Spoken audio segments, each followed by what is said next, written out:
Queridas irmãs, queridos irmãos, a paz do Cristo. Neste momento, iniciamos a palestra doutrinária do Instituto Kardecista da Bahia, a quem desde já agradecemos muito pela oportunidade, por este momento de estarmos juntos, refletindo um pouco sobre a doutrina do Cristo, sobre a doutrina dos Espíritos. Vamos iniciar o nosso trabalho com a nossa prece.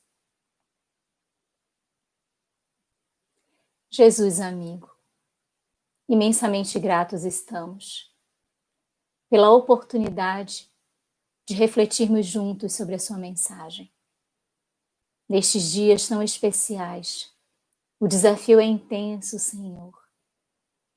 E a fé que nos movimenta, a beleza do teu evangelho, da doutrina que nos propõe libertação e reconstrução, tudo isto faz com que nós tenhamos uma renovação no ânimo, no propósito, na vontade de continuar e de continuarmos firmes até o fim. Abençoa estes nossos momentos, esses instantes que aqui estaremos juntos, porque o teu nome é o de magnitude e de primacial importância aos nossos corações.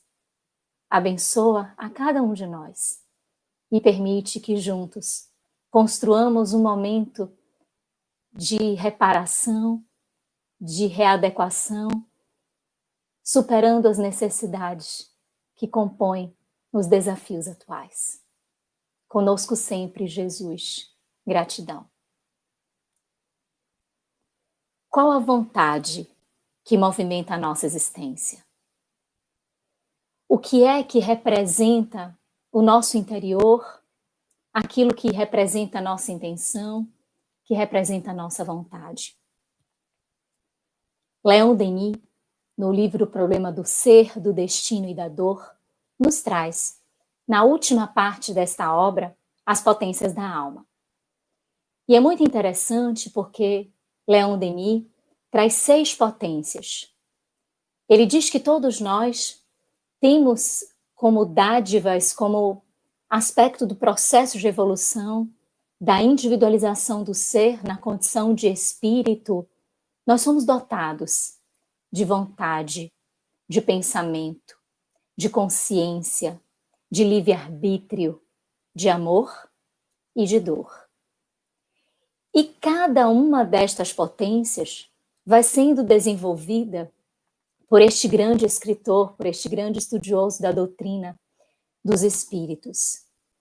E a vontade ele coloca como aquela principal, aquela inicial, que traz todo um sentido de movimento, de continuidade, onde as nossas forças, os nossos interesses devem estar necessariamente presentes.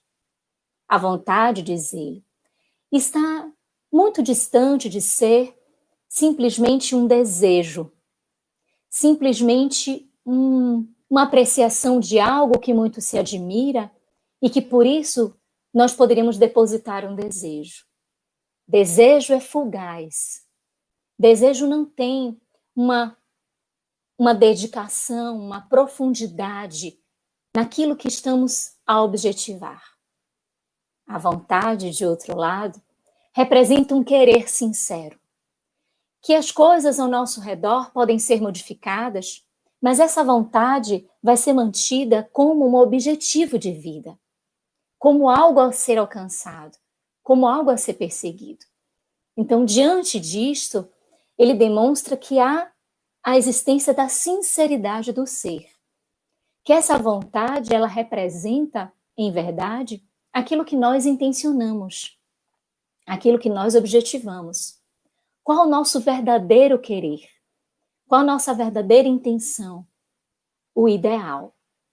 E quando ele fala de vontade, ele expressa que tanto estejamos despertos no corpo físico, atentos a tudo, acordados, ou mesmo no sono, no repouso do corpo físico, nas duas condições, estaremos a manter presente a nossa vontade. Porque se é algo verdadeiro, estejamos aqui, imersos nessa realidade física, ou estejamos desprendidos do corpo através do sono e viajores desta condição no mundo invisível, nós teremos a mesma vontade. E iremos manter lá aquilo que trazemos e mantemos aqui. Os nossos sonos serão correspondentes, as viagens que fazemos nestes momentos serão correspondentes àquilo que intencionamos. Porque a vontade vem da essência espírito, lhe é potência. E tudo o mais se desenvolve a partir dessa vontade. Tudo mais, tanto a consciência, quanto o pensamento, quanto o livre-arbítrio, tudo tem um nascedouro nessa vontade. Jesus, quando conversava com Pedro, num episódio muito emblemático, em que Pedro, num primeiro momento, fala sobre Jesus ser o Salvador, ser o Filho de Deus vivo, que veio para libertar o povo, que veio para trazer uma condição diferente àquele povo que era muito sofrido. Jesus diz que ali, através de Pedro, era o verbo divino que se expressava. Eram as palavras de Deus que se materializavam através daquele comportamento de Pedro. Mas o momento do diálogo passa e eles vão conversando sobre outras coisas, onde Jesus vai anunciando para os seus amigos a respeito da continuidade dos dias, do que se desenhava. Então ele começa a descrever aquilo que estava marcado como consequência natural do que vinha acontecendo, que era o testemunho, o momento do Calvário. Então Jesus começa a trazer estas coisas na tentativa de preparar os seus irmãos, na tentativa de auxiliar para este momento, que obviamente seria muito difícil para todos.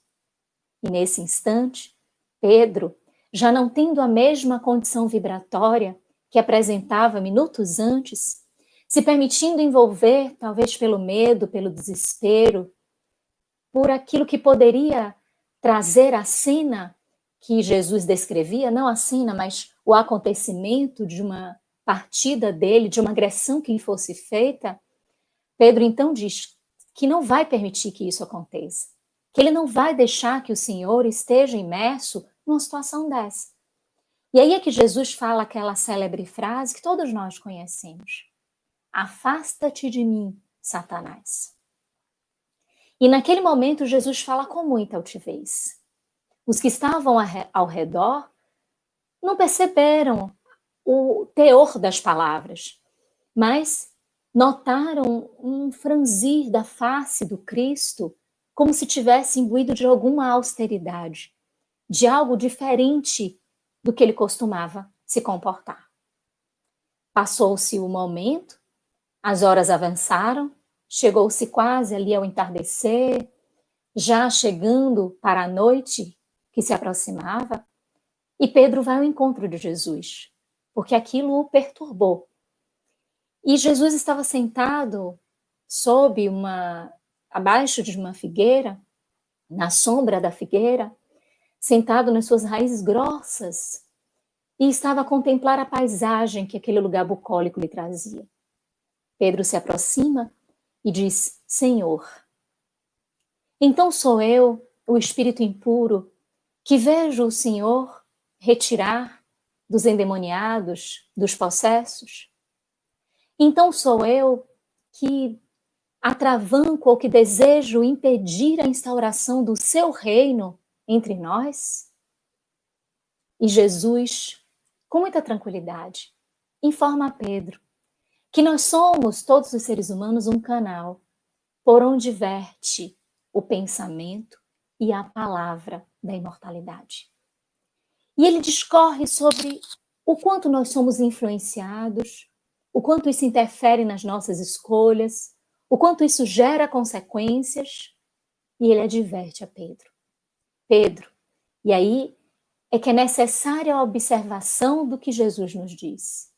Ele diz: vigiai as nascentes do coração, de onde promanam os bons, mas também os maus pensamentos. Jesus pede para que Pedro invada a sua própria vontade, o seu próprio querer, o seu objetivo, qual é a sua real intenção. O que movimenta as suas ações, os seus gestos, os seus pensamentos, as suas decisões? Onde é que se pauta tudo aquilo que Pedro vai caminhando a realizar? Ele precisava vigiar, ele precisava prestar atenção, ele precisava conhecer.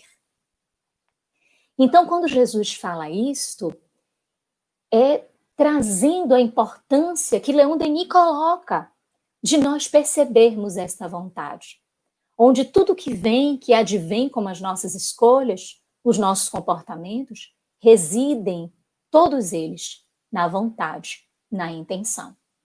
Então, quando observamos a necessidade de perceber qual é a nossa vontade, o que é que movimenta a nossa existência, é para que consigamos identificar que caminho estamos tomando. O que as nossas decisões estão trazendo por consequências? Qual o caminho que deveríamos trilhar? Em O Livro dos Espíritos, encontramos duas questões que nós gostamos muito. A gente até fala demais, repete algumas vezes, porque consideramos duas questões muito basilares, onde mexe com essa questão da vontade e, obviamente, com a intenção, mas com o nosso projeto, o caminho, os passos. A primeira delas é a questão 132, onde Kardec pergunta qual é o objetivo da encarnação.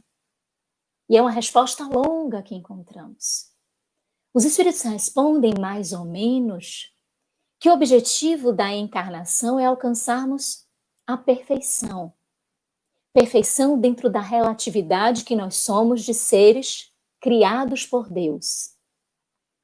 Dentro disto que nos cabe como criaturas. Então é o aperfeiçoamento da nossa individualidade. Nós que partimos simples e ignorantes, sem conhecimento intelectual, sem conhecimento moral, numa consciência muito primária de sono, num pensamento muito primitivo, sem maiores propensões, sem maiores alcances, mas que naturalmente vamos necessitar fazer um caminho para o alcance dessa perfeição. Dos simples e ignorantes à angelitude, como nos ensina a questão 540 da mesma obra. E nesta mesma resposta da 132, os espíritos ainda dizem que nós vamos precisar dar conta daquilo que nos cabe encontrar, aquilo que nos cabe no contexto da criação. Eu acho esta parte muito linda, porque são os espíritos nos dizendo que nós não fomos criados nem pelo acaso, nem para o acaso. Nós fomos criados do amor divino e para um objetivo. E este objetivo, como nós somos os seus filhos, filhos de Deus, é darmos conta daquilo que está no contexto das criaturas, no contexto da criação que advém de Deus. Então precisamos dar conta daquilo que nos cabe no contexto da criação. Ou seja, qual é a nossa missão? Qual é a ocupação que podemos ter? De que forma temos este lugarzinho especial? Nós que somos estes que partimos de uma mesma condição, de simples e ignorantes, mas trilhamos caminhos tão diferentes. Qual é este desiderato, este alcance que advém como uma necessidade para o nosso encontro?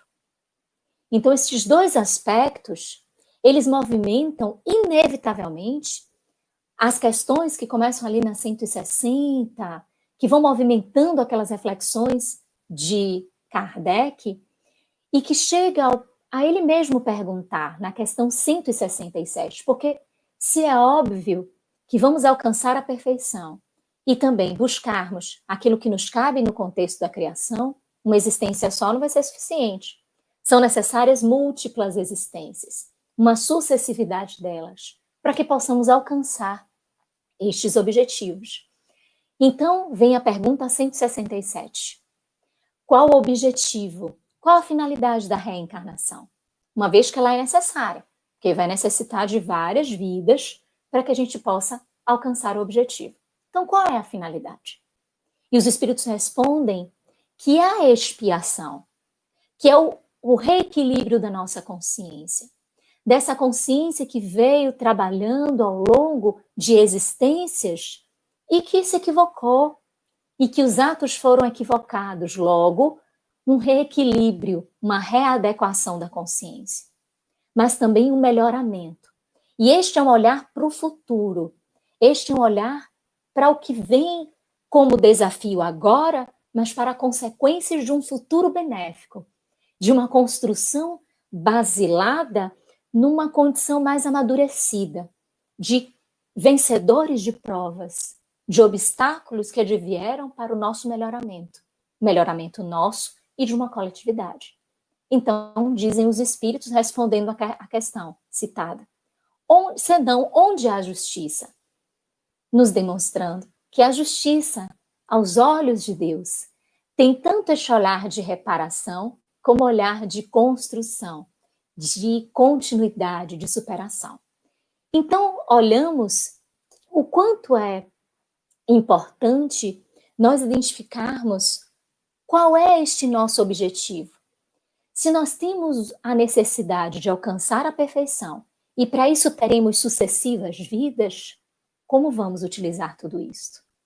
O que é que medeia a simplicidade e ignorância e a perfeição?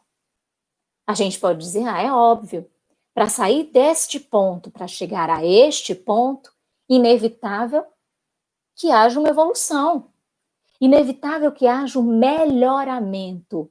E para que haja um melhoramento, ou melhor, havendo este melhoramento, inevitavelmente este último degrau, entre aspas, último degrau, simboliza um nível de progresso.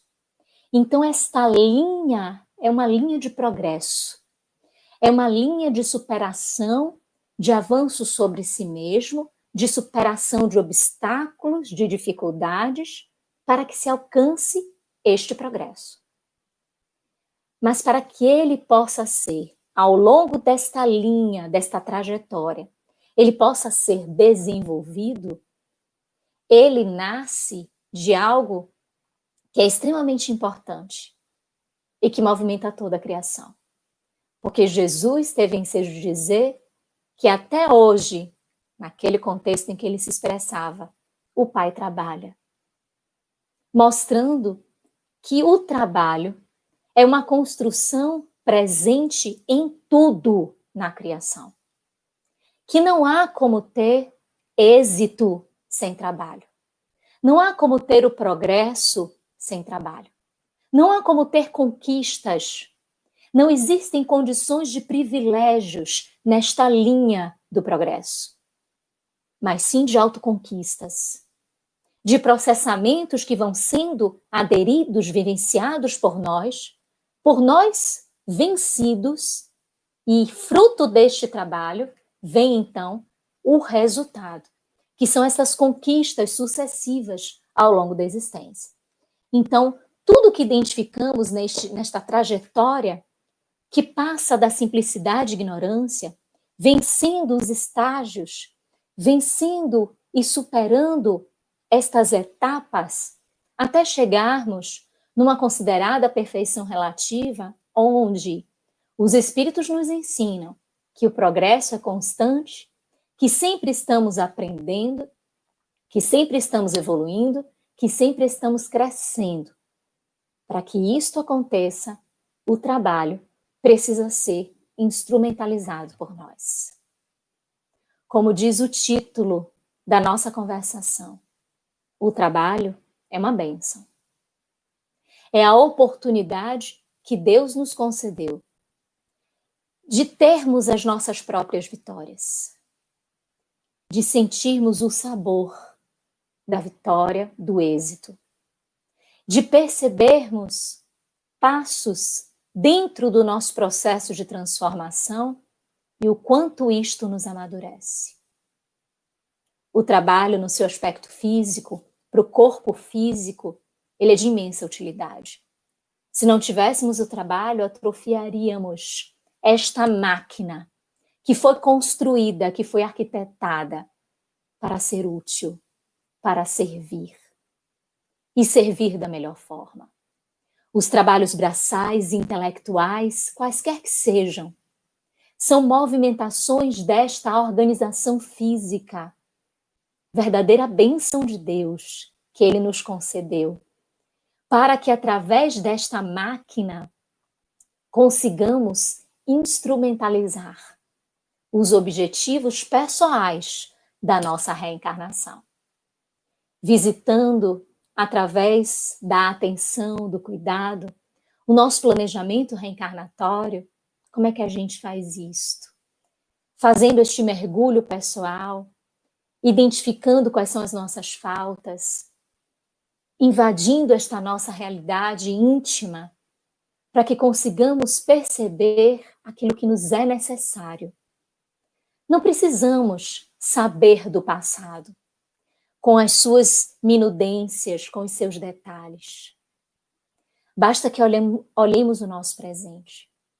Basta que percebamos o que é que nos movimenta aqui e agora.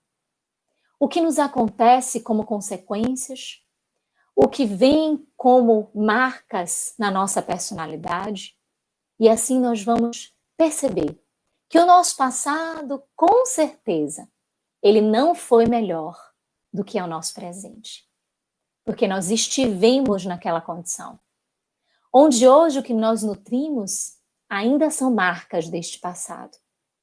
Ainda são características pessoais recalcitrantes, que insistem atavicamente a estarem presentes em nós. E este é o desafio. Visitar este planejamento, de visitar esta proposta arquitetada pelos bons espíritos para que a nossa reencarnação tenha um desiderato positivo, tenha um êxito alcançado, para que a gente consiga desbravar e realizar aquilo que viemos fazer. Então, ao olharmos o trabalho, nós vemos essa nuance ampla. Além dele trazer isto para o corpo físico, ele é o trabalho também para a alma, também para a nossa condição de ser espiritual, a nossa verdadeira identidade. Trabalhar, como nos dizem os espíritos, é toda ocupação útil. Porque os espíritos perguntam se o trabalho se circunscreve às questões materiais, aos labores diversos que são realizados materialmente. E os espíritos dizem que não, que toda ocupação útil é trabalho. Essa resposta me chama muita atenção. Os espíritos não destacam dinheiro, não destacam poder, não destacam nenhuma condição para que o trabalho seja trabalho. A condição é que ele seja útil, que toda ocupação útil é um trabalho. Ou seja, se tem uma utilidade, está a serviço do bem. Porque aquilo que não está a serviço do bem, não está para e passo com as leis de Deus. Não está caminhando junto.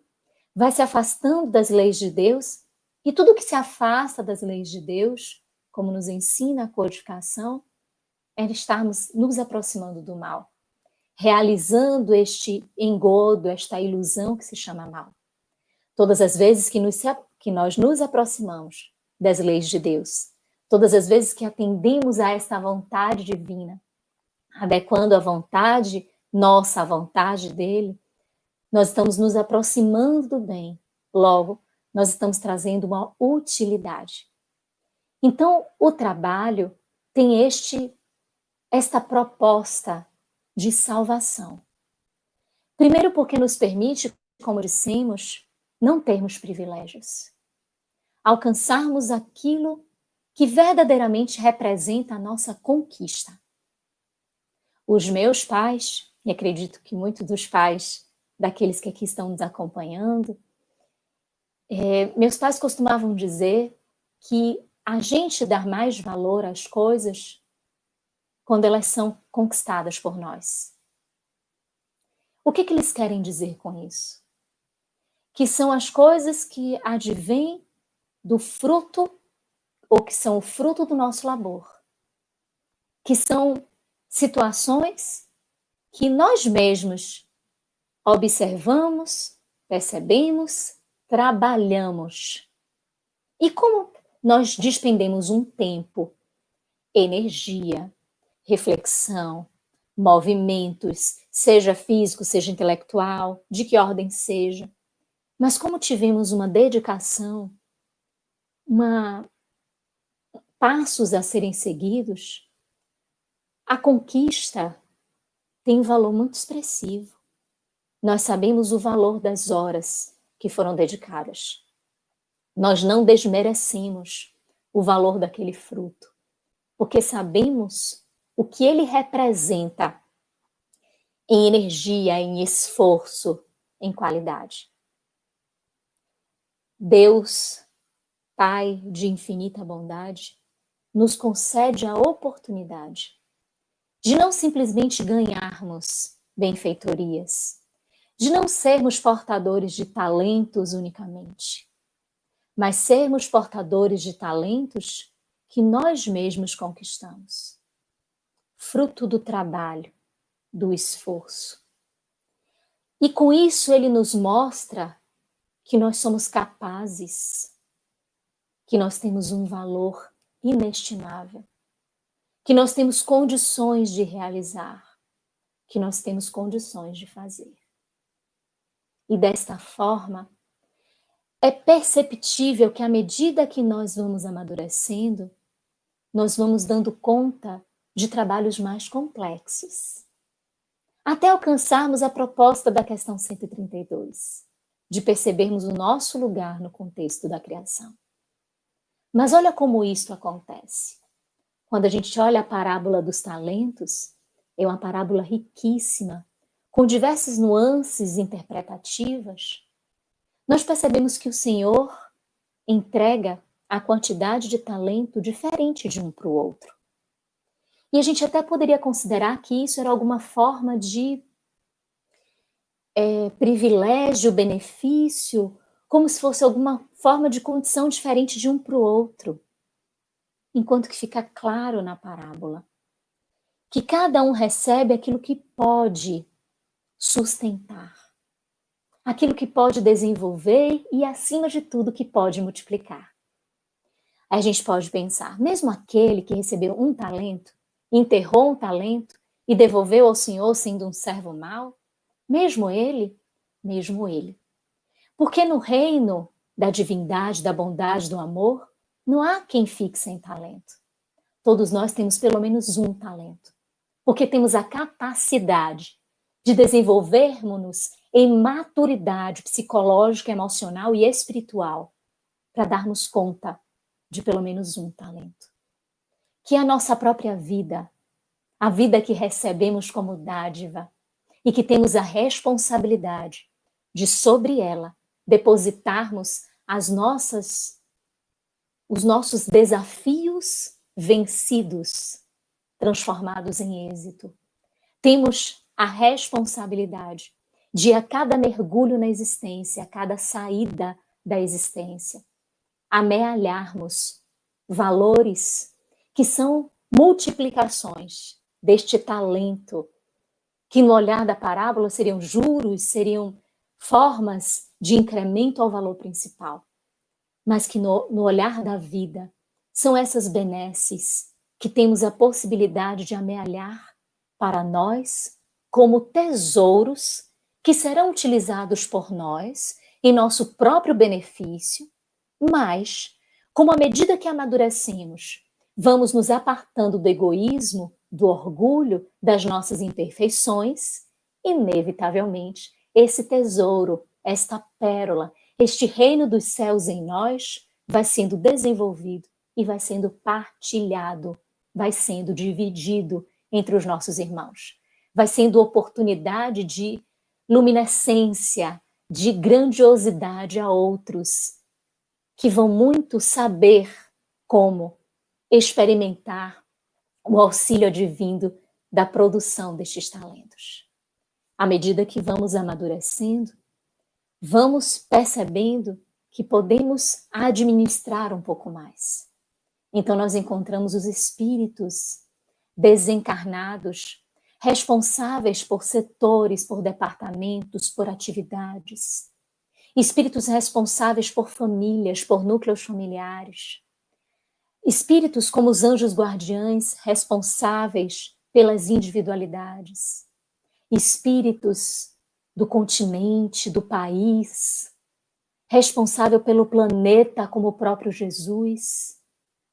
Onde vai, à medida que o amadurecimento vai acontecendo, a responsabilidade vai sendo incrementada porque o Pai identifica que aqueles estão buscando o seu lugar no contexto da criação. Que eles estão sabendo como manejar o trabalho.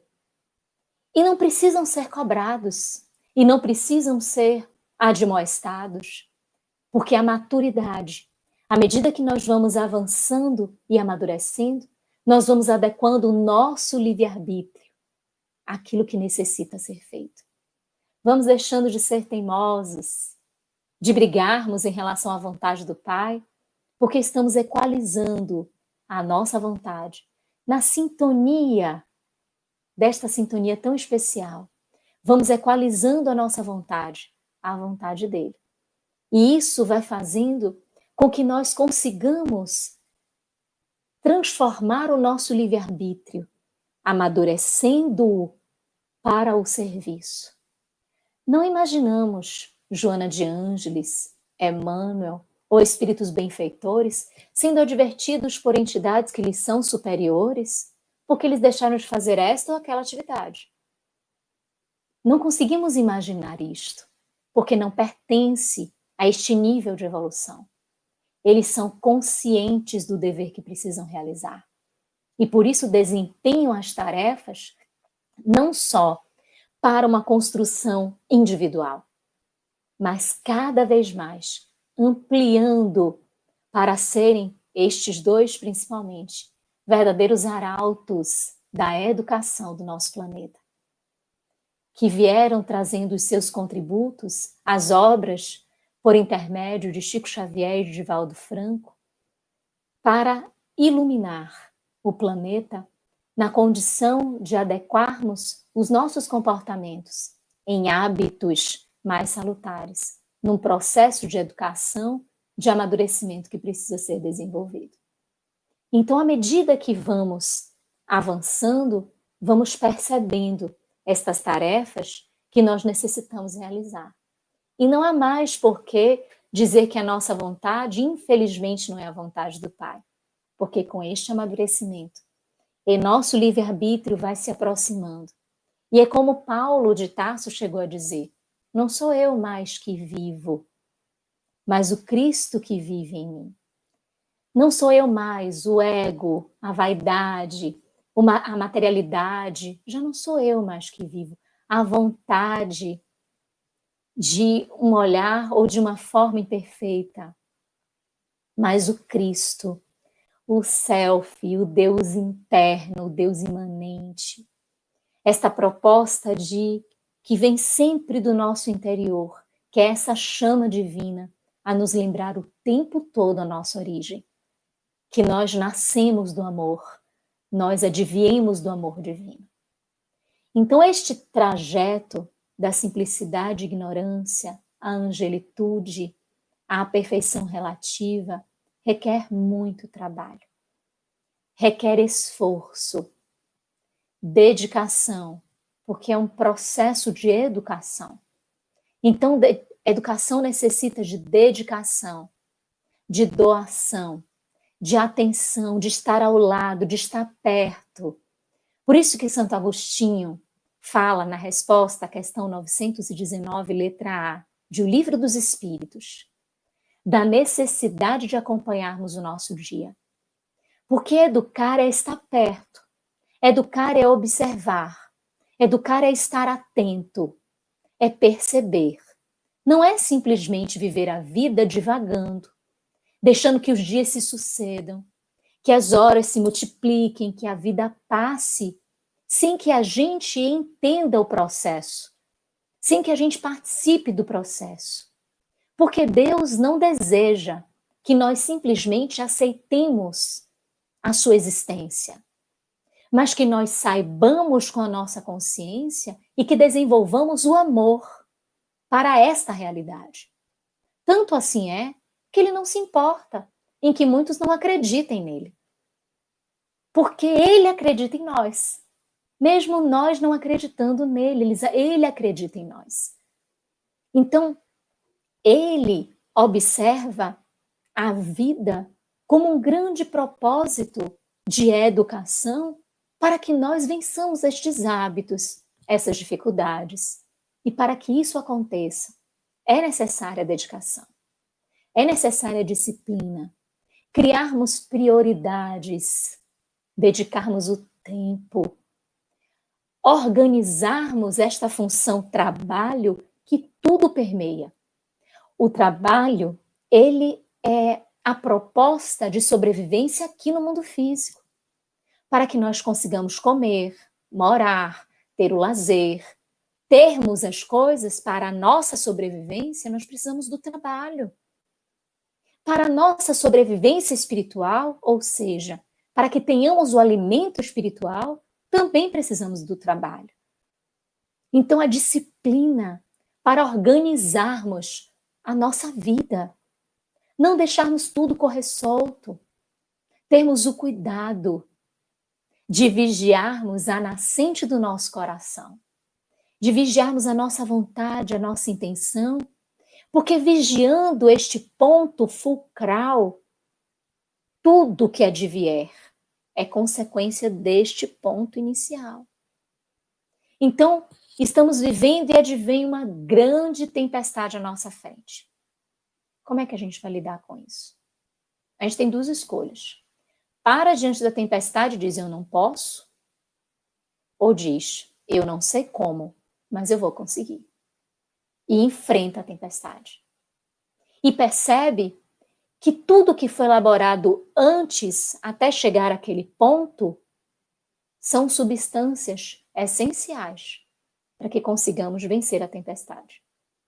É o guarda-chuva, são todos os aparatos para vencermos aquele momento difícil. E este esforço é o movimento de uma energia do querer, da vontade.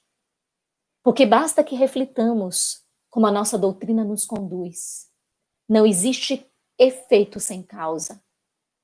Se aquela tempestade está à nossa frente, ela diz algo, ela fala conosco de alguma forma.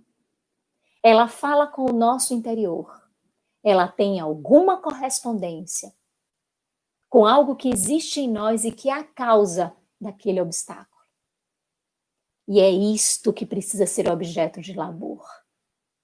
Porque aquela tempestade, ela só vai desaparecer quando a causa desaparecer. Que causa é essa?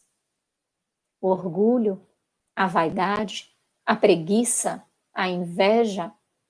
Quais pecados? Quais dificuldades guardamos ainda em nós como verdadeiros tesouros e que por isso deixamos que estas consequências sejam as naturais daquilo que ainda habita no nosso coração? Disse Jesus, só conseguimos dar aquilo que está repleto no nosso coração. E do que está repleto o nosso coração? Porque se ainda estiver repleto de egoísmo, de orgulho, das mazelas, nós vamos dar o que está repleto no nosso coração e as consequências, os efeitos que advirão, serão representatividade disto que estamos lançando. Então, quando chegamos lá à frente e encontramos aquele obstáculo, o que a gente tem de pensar? Eu vou conseguir. Só que eu vou conseguir por causa da bênção do trabalho e porque eu sei, como Jesus disse, que nós nunca estamos a sós. Que em nenhuma circunstância nós estamos a sós. Quando nós empreendemos o mergulho na carne, antes mesmo de sairmos do plano extrafísico, existem espíritos que planejaram a nossa vinda, que torcem pela nossa vitória, que vão mergulhar junto conosco, alguns encarnados, outros porque virão para auxiliar, que estarão em algumas tarefas, em alguns projetos, em alguns momentos da nossa existência, para que aquilo que foi planejado, a gente possa se aproximar, pelo menos, e que a gente possa realizar. Nunca estamos a sós. A literatura espírita demonstra a todo momento. O próprio Paulo já dizia que sempre estava sob uma nuvem de testemunhas. Os espíritos, que são, como constatou Allan Kardec, nos estudos da doutrina que nascia, como ele constatou, os espíritos são espíritos de homens, ou seja, são homens que viveram aqui na Terra. Da mesma forma que tem homens bons e maus, homens sérios e descompromissados, assim são os espíritos. Existem os espíritos sérios e os que são descompromissados. Quando Jesus disse: pedi e obtereis, buscai e achareis, batei e abre-se-vos-á. O mestre colocava um comando inicial que é nosso: pedir, buscar, bater. 3 verbos. São 3 ações. Trabalho nosso. Não dá para obter, para achar e para ter a porta aberta se nós não fazemos. Se nós não sabemos onde está a nossa vontade. Se, como deixamos correr solto, então esta nuvem de testemunhas, os espíritos com os quais nós nos aproximamos são os descompromissados, são os frívolos, são os que não guardam importância porque também sofrem, ou porque estão ignorantes. E deixamos que simplesmente a nossa vida, como diz a questão 459, seja conduzida por eles. Influenciam os espíritos nos nossos pensamentos e atos? Sim. E de ordinário são eles que vos dirigem. Sermos orientados, guiados pelos espíritos benfeitores é tudo o que queremos. Mas para que consigamos alcançar a conexão com estes espíritos e formarmos verdadeiras parcerias, onde eles acreditem em nós, eles apostem em nós e eles façam coro às nossas decisões, estas nossas decisões precisam estar pautadas na utilidade. Precisam ter um significado para o bem. Precisam ser sinceras na construção do reino dos céus proposto por Jesus e que nós abraçamos em vontade, em identidade, em ideal, em trabalho, empreendendo todos os esforços para vencermos as inclinações más. A escolha sempre é nossa. E à medida que nós vamos laborando, que nós vamos construindo, o céu nos ajuda. Ajuda-te, que o céu te ajudará. Trabalha na própria edificação. Quando Francisco de Assis ouviu a mensagem que dizia: reconstrói a minha igreja, ele achou que era uma reconstrução física. E lá foi ele para construir a igreja de São Damiano, pedra sobre pedra, até constatar que Jesus lhe pedia para construir a igreja dos corações humanos, da verdade do Evangelho do Cristo nas almas. E Francisco doa-se em devoção, em abnegação ao trabalho, doa-se para a construção do reino dos céus nos corações humanos. Quando nós ouvimos a mesma mensagem de que nós precisamos construir a igreja do Senhor, diferente de Francisco, nós precisamos erigi-la primeiramente dentro de nós. Mas não serão necessários todos os tijolos desta construção para que nós coloquemos os nossos passos também em prol do outro. Os primeiros tijolos de alicerce deste projeto maior já são suficientes para que, mesmo que não esteja acabada a obra no nosso interior, nós podemos contagiar aqueles outros que necessitam tanto de ânimo, de esperança, de entusiasmo, para que consigam vencer as suas próprias dificuldades. Quando fazemos isto, estamos a nos ajudar. Diz a doutrina dos Espíritos: fora da caridade, não há salvação. Não está a se falar de recompensa. Não está a se falar, faz X que recebe Y. É porque fora da caridade não há libertação das nossas amarras. Porque a caridade instrumentaliza o trabalho que é necessário que façamos para a nossa própria educação. Então, fora dela não há salvação. Porque é através dela que nós vamos nos libertar de um passado tão difícil que foi construído por nós. Porque ainda estávamos na ignorância, mais ignorantes do que estamos hoje. Porque estávamos na ilusão, na maior ilusão ainda, do que ainda permitimos nos dias atuais. E estas eram situações e construções que adotamos para que chegássemos no tempo presente e que pudéssemos viver a nossa realidade. Fazendo isto, estamos a nos ajudar e, obviamente, a ajudar o próximo. Nós estamos numa vida de relação a todo momento. Nós somos seres gregários e dependemos uns dos outros. O trabalho nunca é sozinho. Por mais que às vezes ainda a presença do egoísmo, do orgulho nos envaideça, nos apresente condições que não nos pertencem, o trabalho não é sozinho.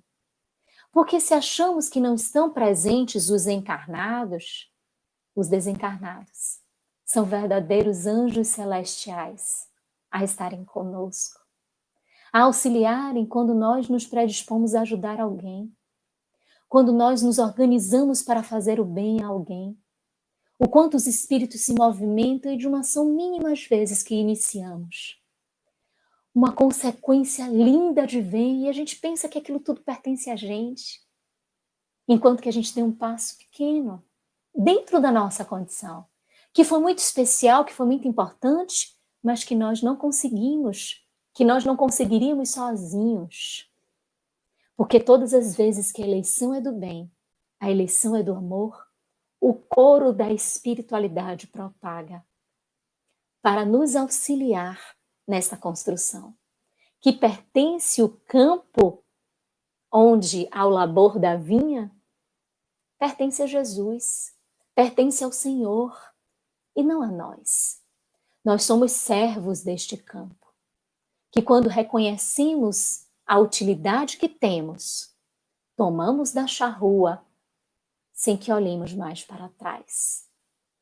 Porque sabemos que através daquela utilidade que empreendemos, outros serão auxiliados, além de nós mesmos, nesta grande conjugação da solidariedade universal, desta fraternidade trazida pelo Cristo, ensinada por Ele, com passos tão importantes, tão especiais, e que nos remontam a um aperfeiçoamento, a uma maturidade nossa, que precisamos empreender.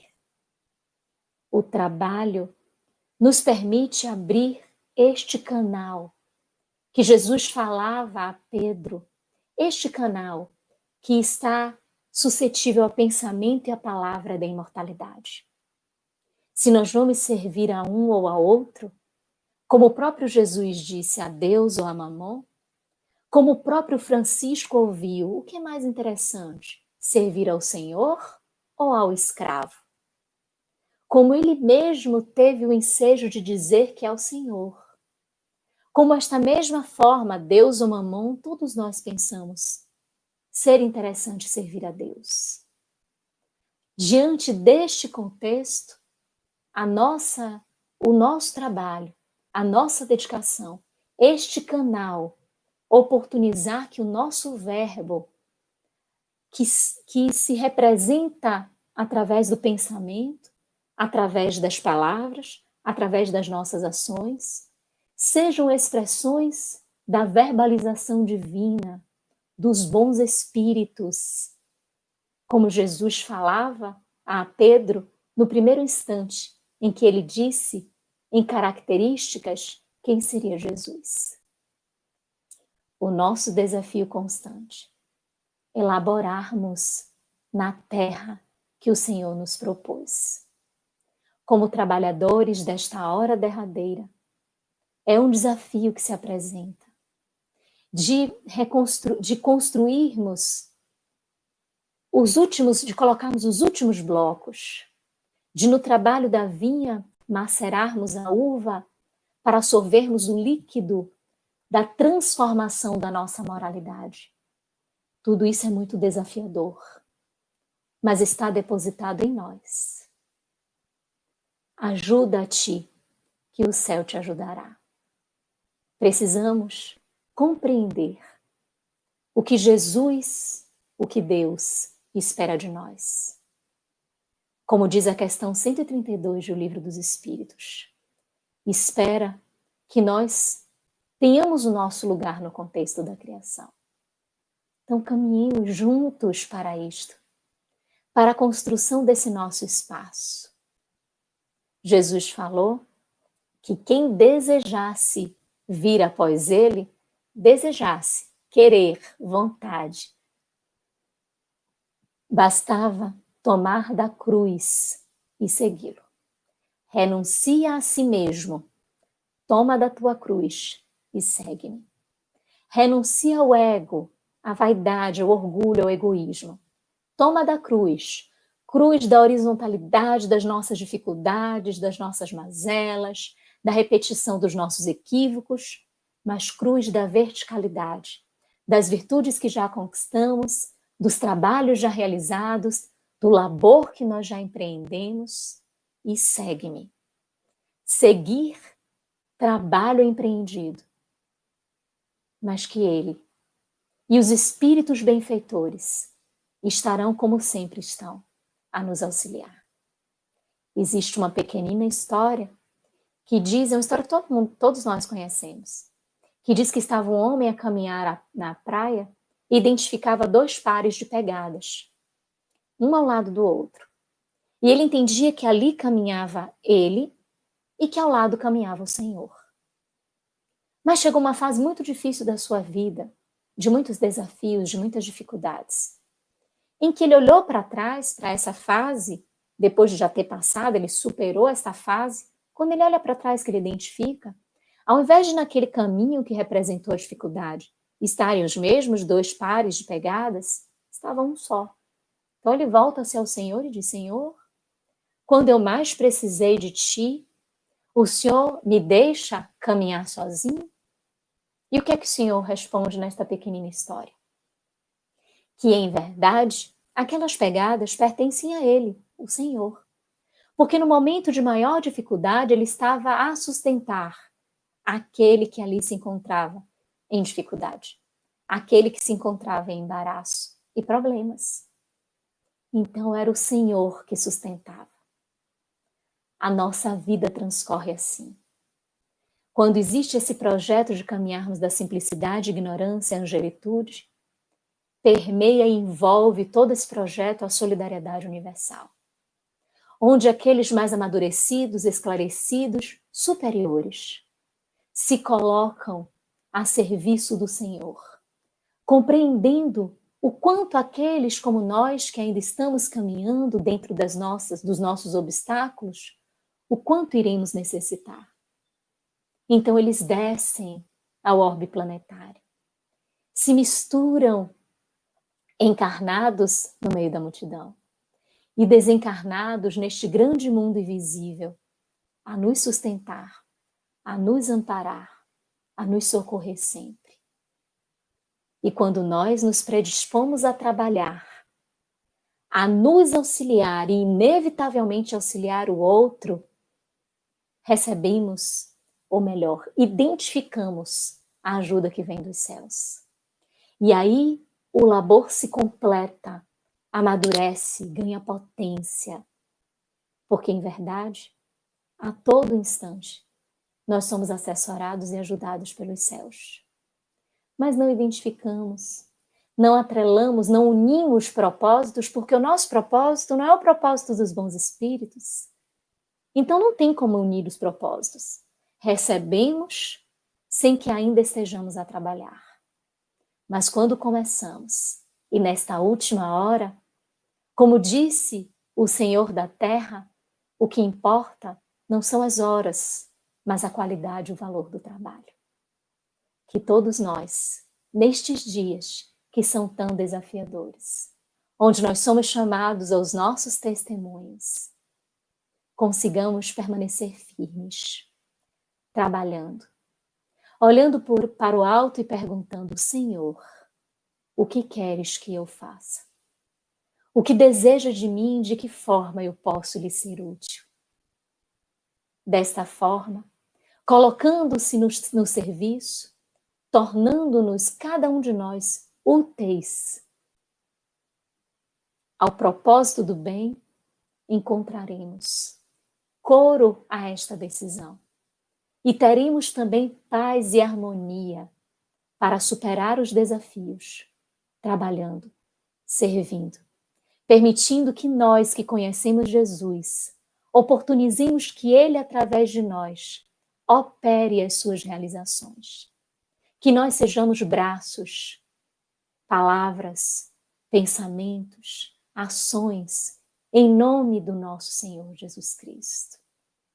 Que quando olhem as tarefas a que estamos a desempenhar, que nós, individualidades, não sejamos os destaques, os importantes, mas sim, como o próprio Francisco de Assis, citando-o mais uma vez, teve ensejo de ensinar. Um irmão menor lhe perguntou: mas Francisco, como é que você pode ser tão encantador? Como é que você pode atrair tantas pessoas se você nem bonito é? Se você é tão franzino, não tem nenhum tipo de atrativo que as pessoas possam te considerar como alguém assim grandioso?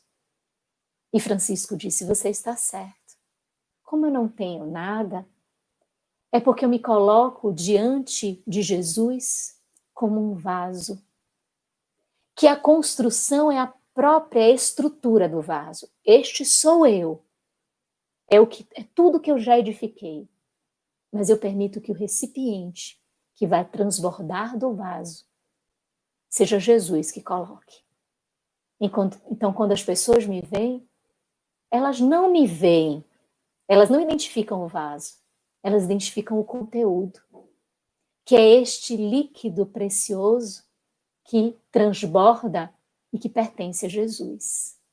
Elas veem a Jesus, elas se encantam por Jesus e são arrebatadas pelo bom pastor, que não deixa qualquer uma das suas ovelhas a sós. Que assim nós sigamos, firmes, decididos no trabalho, tendo a certeza do auxílio do mais alto, dos benfeitores espirituais, que nunca nos deixam, que estão a nos auxiliar, inclusive nestes momentos tão desafiadores. Sigamos servindo até o fim, pedindo a Jesus que através de nós Ele possa operar e que os nossos irmãos enxerguem a Ele, Jesus, o seu Evangelho, a sua mensagem libertadora, e assim eles possam, verdadeiramente imbuídos do que necessitam, também se auto-iluminarem também se libertarem. Vamos agradecer a Jesus. Querido amigo de todas as horas, agradecemos imensamente ao Senhor e aos benfeitores espirituais por estes minutos que envolveram os nossos corações. Agradecemos pela oportunidade do trabalho na tua vinha. Esperamos, Senhor, que dentro das nossas imperfeições ainda tão recorrentes, consigamos deixar o nosso contributo. Para isto, a nossa vontade, para isto o nosso querer. E sabemos, Mestre, que quando damos este passo, que é decisivo na nossa existência, temos todo o aparato, toda a proteção, todo o auxílio do alto a nos envolver, a nos incentivar, permitindo que as nossas imperfeições, elas não sejam a vitrine, mas sim as ações sinceras, oriundas de um trabalho, de um esforço de educação, que vem e que advém do seu convite aos nossos corações. Imensamente gratos pelo teu Evangelho, pela doutrina dos Espíritos. Auxilia-nos, Senhor, sempre. Gratidão imensa. Agradecemos imensamente aos amigos do IKB por este momento tão especial. Agradecemos aos irmãos que estiveram conosco, que deixaram as suas mensagens, que participaram, que estiveram aqui vinculados em torno do Evangelho do Cristo. Todos nós juntos, em pensamento, em coração, numa só melodia, que é a melodia do Cristo. Imensamente agradecida por estes momentos. Até uma próxima oportunidade. Beijo grande a todos.